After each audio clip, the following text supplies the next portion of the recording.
the first one that I wanted to talk about is that Pop Tarts Bowl. Side note: the Pop Tarts Bowl, I believe this is the first bowl game that features an edible mascot. I'm pretty sure I saw that on Twitter.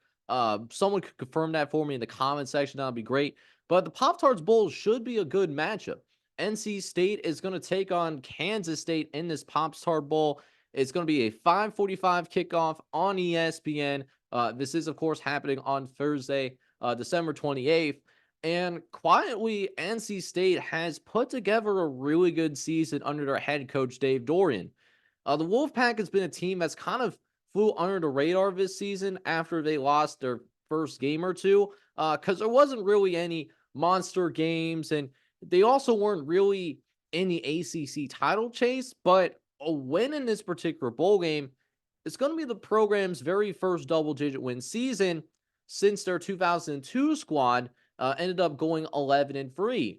And while this isn't a very explosive team by any means, if you're not very explosive, you got to do a good job of this other thing as well. You have to be good at not turning the ball over. You also have to be a rock solid defensive team, particularly on third downs. And you also have to be fantastic at controlling the tempo, which is actually exactly what NC State does. They're a non explosive team that is good carrying the ball, they're good defensively, and they are a very good tempo type team. So, in a lot of ways, NC State should be able to handle the style of plays that Kansas State likes to play by playing like Kansas State. Now, can NC State play better in Kansas State style of game of play than Kansas State? Well, that's an interesting question. But because while the Wildcats, they live on third downs, they live on that running game and time of possession. NC State is more than happy to play along with that, like limiting those possessions, and they have more parts to do it because Kansas State is missing some significant pieces in this bowl game. Will Howard is gone. He's in the transfer portal. Their offensive coordinator, Colin Klein, he's now going to be the offensive coordinator at Texas A&M. He follows Mike Elko out there. Their second leading rusher in Trayvon Ward is also in the portal. And their top catch receiver in Phillip Brooks, he's going to be off to the NFL along with Ben Simmett, who actually led the team in receiving yards this year. Plus, their secondary also going to be missing a couple of key guys as well.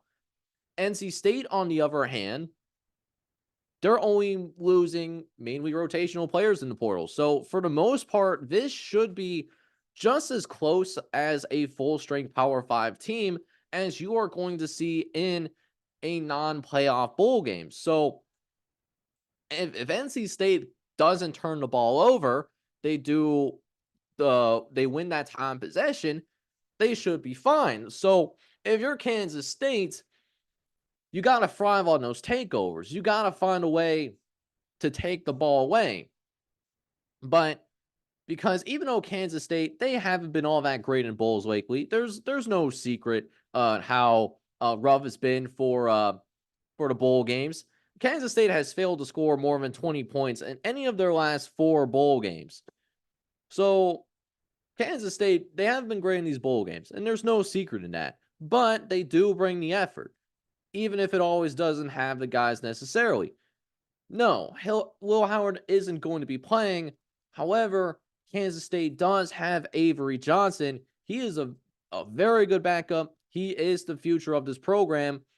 He does have a little of experience, and he has the running ability to make the NC's defensive front really be worried. He is a definition of a dual threat quarterback. They won't put a ton of big pass plays on his shoulders, but the freshman has been solid for what he's been able to do when he's been provided the opportunity to play. So Kansas State, kind of the same thing that NC State needs to do if they want to win. They have to control that clock. But that's what NC State does too. Both of these teams are also fantastic defensively on third downs, but the Wildcats are far better at keeping things moving on the offensive side of the ball. Avery Johnson, with his legs at the very least, can keep it all going. And Kansas State, they have to get those turnovers. Um, and for job one for Avery Johnson, don't turn the ball over yourself. The offense has only turned it over multiple times in 2 games this year, Oklahoma State and Texas. They lost both of those games. So if Kansas State has 2 giveaways, they're likely going to be coming out as losers of this Pop Tarts Bowl game. So, all that considered, Kansas State and NC State are very similar teams. So I wouldn't be too terribly surprised if this is a much closer game than what the model says. The model is very high on Kansas State. They have them as 15-point favorites. Because NC State, their way of winning is basically Kansas State style of play, we're going to lean Kansas State here, and we're going to have them cover as well, just because we believe at the end of the day, even without the key pieces, Kansas State, they will have enough effort. I think Avery Johnson is an underrated quarterback. I think Kansas State gets it done, and they end up winning here in this Pop Tarts Bowl against North Carolina State. But it'll be close, and it'll be a bowl game that I will 100% tune into as well, especially with this being a ranked matchup.